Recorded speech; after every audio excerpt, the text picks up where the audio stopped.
All right, Dr. Wright, welcome to the Leadership Push podcast. How are you today? I'm doing great. Thank you. I'm happy to be here. Thank you so much for joining us. Your success story, I know it's going to be incredible for the audience to hear. But before we get to your story, just kind of tell us a little bit about yourself and just introduce yourself to our audience. Sure. Well, I'm Crystal Wright. I am originally from Lafayette, Louisiana. I was born and raised there and went to Como High School. And after graduating from Como High School, I went to UL for college for undergraduate. And then I went to medical school at LSU. And after getting married, transferred to Baylor College of Medicine. And that's where I graduated medical school from in 2006. And then I continued to stay on in Houston for my medical training and residency and fellowship, and did all of that training at Baylor College of Medicine in anesthesiology, and then went on to do a fellowship in cardiothoracic anesthesia. And then I remained on faculty at Baylor College of Medicine for 10 years. And after doing that, I decided I wanted to do something a little different and then transitioned to MD Anderson Cancer Center, which is where I am an anesthesiologist now. Okay, awesome. Now, was that always a dream for you to be in that field of medicine? I sort of always knew I wanted to go into a service industry and to go into an area where I could help people and take care of people. And so that was always sort of in the back of my mind. My mother, who has her own healthcare clinic in Lafayette, was sort of my mentor in that regard. When I was at the age of 16, she started Children's Healthcare Clinic of Acadiana. And that during that time, it was rather impactful on me, her starting that and providing a service in the community. Mm-hmm. And that stuck with me and allowed me to select my career path in a space where I could be of service to other people. And that sort of manifested itself in different ways throughout my education, and ultimately decided to go into medicine and go to medical school. And as I was in medical school, I sort of meandered my way through different aspects of medicine and ultimately enjoyed the challenges as well as the science and technology behind being an anesthesiologist. And so that's how I came to do that, and don't look back on it at any point. Now, the field of medicine, it's not necessarily the most diverse field that one could be in. So who were some of the mentors that kind of helped you along the way throughout your career? Oh gosh, I have so many, to be really grateful for. I mentioned my mother was probably my first mentor that has guided me along the way. And subsequently after that, there were several individuals that I can recall. When I was in college, the dean, Dr. El Ciator, was the one of the deans at the time at UL, who was extremely impactful in my life and sort of encouraging me and guiding me along. When I went to LSU, Dr. Helm was an extreme mentor that was encouraging and really encouraged minorities in while they were within school and going and learning and adjusting, making that transition from medical school making that transition from college to medical school. And then when I came here in Houston, Dr. Phillips was the dean of minority affairs at Baylor College of Medicine. And he was a wonderful mentor for me as a medical student. And when I transitioned to making the decision to go into anesthesiology, Dr. Sally Rady and Dr. Reese Veets, those were some of the mentors that I can recall that helped me to make that transition as an anesthesiologist. So I know I'm probably leaving a few out, but those were the ones that were extremely instrumental to me early on in my career. And mentorship is something that is extremely important. And as some of the work that I do now, I do a lot of mentoring for other individuals because I do recognize the importance that mentorship has played on my career from people of many different backgrounds. Yeah. And I've been really blessed to have had that as a part of my career trajectory. Now, with mentorship, it definitely plays an important part in any person's life. But, sometimes people can struggle with the idea of how can I find a mentor? What are some tips you can give to a person who's truly seeking out a mentorship with someone who's been where they are trying to get to? Sure. I think that one of the most important things about being a mentee is the willingness to be mentored. I think oftentimes you have to be vulnerable, and it's important that you, as a mentee, recognize that people do want to help make your path easier. However, it's important for you as the mentee to be willing to accept that. And I think that requires a lot of humbleness on our part as we're sort of going through learning the process and learning a path to ultimately get to the direction that we want to be in. And if I were to offer any advice to one that's looking for a mentor, is to find someone that you want to emulate. And as you find that person, start to develop that relationship, because that is what mentoring is about. It's about relationships. Now, throughout your career, I'm sure, even let's start back in college, were there some challenges that you faced where you felt like, oh my gosh, I think I might be over my head. Might be a little bit too much for me. And how did you get past it? Yeah, the biggest challenge with, once you're in college and in medical school is that delayed gratification, right? Yeah. It's putting off what may seem as fun and as important at the moment for that long-term outcome that you are looking for.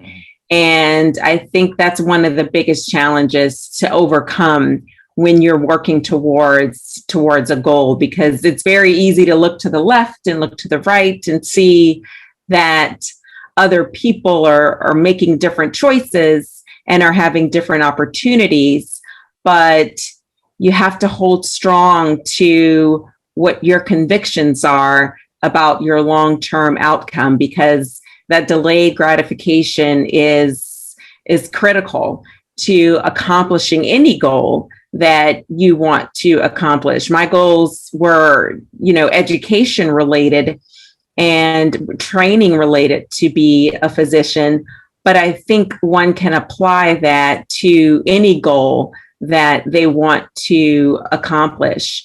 And I think it's important to just hold on to your values and hold on to your convictions, and know that once you get to your goal, then the gratification will come. Mm-hmm. That's so good, because, in life, you truly have to find out and set your priorities, because there are so many different distractions that can easily try and get you off track or off course.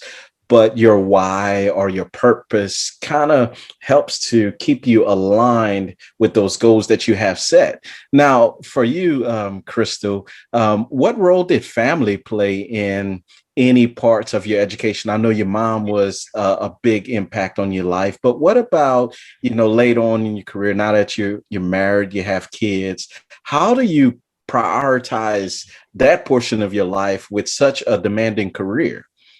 Right. Yeah. I still don't know if I've got it right. I still don't know if I'm doing it right. I'm doing it, but I don't know if I'm doing it right. But, my husband is a significant support in my career, has always been a significant support in my career path. Being a physician himself, Okay. has always, he's always understood the process and has probably been one that is, when I think of a person that's probably the king of long suffering, I tend to think of him. He's definitely more patient in that than I am.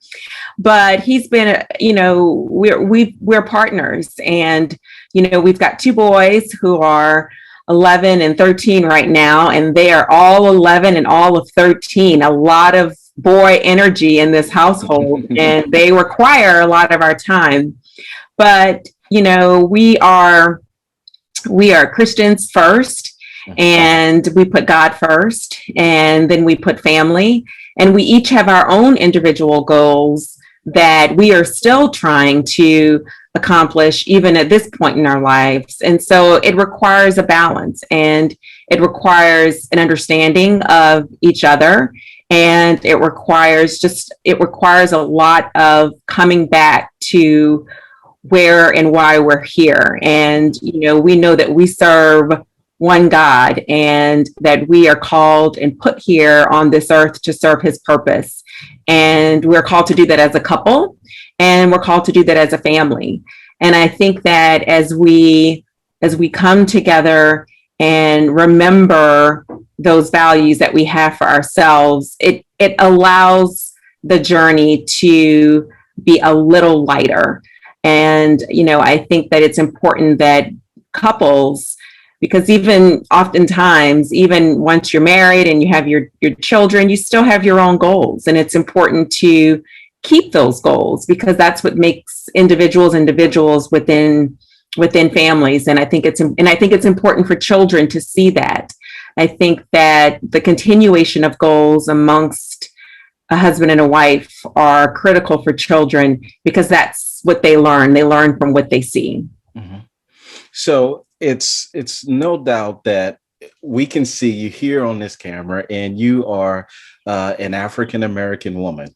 What would you say to a woman who looks like you, who is desiring to go into the medicine field, but truly maybe the only picture of a woman in your field is you? She's seeing you for the first time. So what would you say to that young girl or that young woman, some of the challenges that you may face, but then some of the opportunities that's out there for them? What would you tell them? I would tell them that you can do it. I would start off with believing in yourself. If you have the desire to want to take that path of becoming a physician, you can do it. It's going to take some time. It's going to take some planning, but know that you have the fortitude to be able to accomplish that goal. There's so many wonderful opportunities once it is accomplished. And so holding on to that pleasure and that joy that comes from treating patients and taking care of people and being that source of support as a physician for patients, holding on to that can allow you to become the physician that you want to become. Mm-hmm. Now, I picture the MD Anderson Cancer Center as a place where people go for hope. They go for an opportunity to continue to live and thrive, but also sometimes it's the last place that they can go, maybe for um, maybe for that last call of help. What would you say to that particular person and to those families who may picture that center as that? And how can you encourage them in their fight of dealing with cancer? Yes, cancer is one of those diagnoses that no one asks for. And for myself, when I'm treating patients that are coming in for surgery and they have cancer in their body somewhere, but they are completely healthy. Wow. And that's the hardest part, is that you've got these patients that are coming in that are completely healthy and oftentimes are coming in for these life altering procedures. But they still come with the world's biggest hope, Yeah. and they are extremely grateful for the care that they do receive at MD Anderson. And the mission and the values at MD Anderson is putting the patient first. Mhm. And so many patients remark on that feeling that they are being put first. And I believe that that part and that consistency of the impression that patients receive from MD Anderson gets them through their cancer treatment. Wow. So, how do you, as a physician, see these patients? And you go home, and of course, I mean, I would just assume that some of the stories that you run into, some of the people that you run into, it has to in some way travel home with you. Is that the case? And how do you manage that? It sometimes it does, and some patients are, when I start to learn their story more, that affects me more. And it is difficult. It is difficult to hear some of these patients and to hear their stories. And fortunately, the physicians and the other staff at MD Anderson, we all develop relationships amongst each other. And it's nice in the sense that when you have those days where where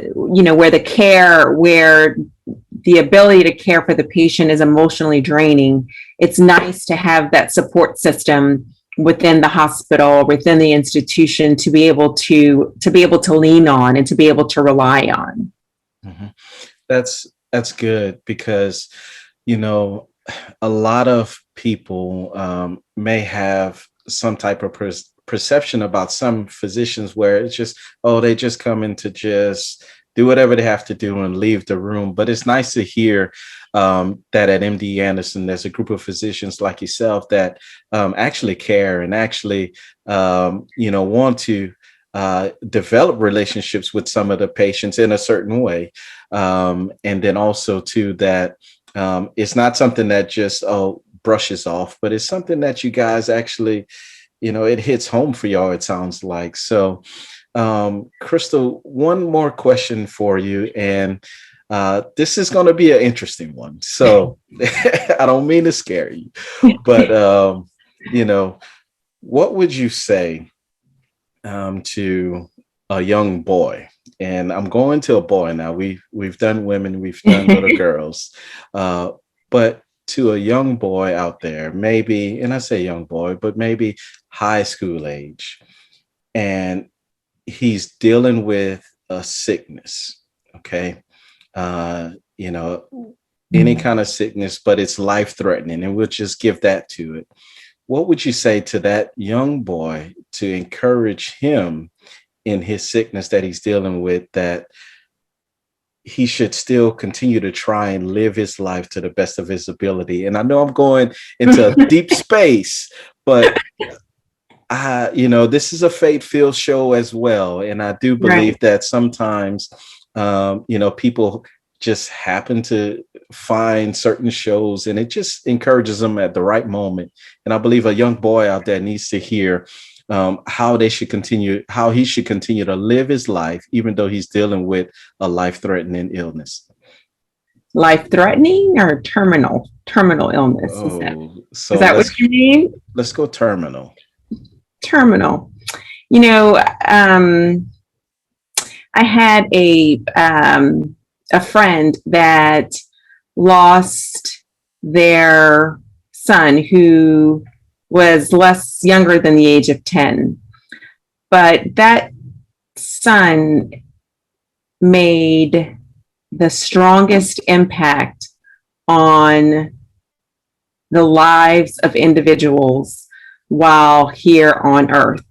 Wow. And what I mean by that, it was through his faith, through his expression of his faith, through his character, through his grace in going through his terminal illness, that allowed him to be still today a beacon of hope for other people that are here. And so I would say to that boy that is struggling and going through this hardship and an extremely difficult time, that your time here is still ordained by God. Your time here is still meant for a purpose, and find it in your strength and find it in your prayerful strength to live out what God is calling you to do during your time here, because it's not a matter of the length of time that we're here to do the work that God is calling us to do. That's so good. It doesn't matter if someone's here for 5 years or 85 years. They still have a purpose. They still have an opportunity to make a lasting impact on this world. Somebody who is coming to mind, an old basketball coach, Jimmy V. Of course, they do every year a big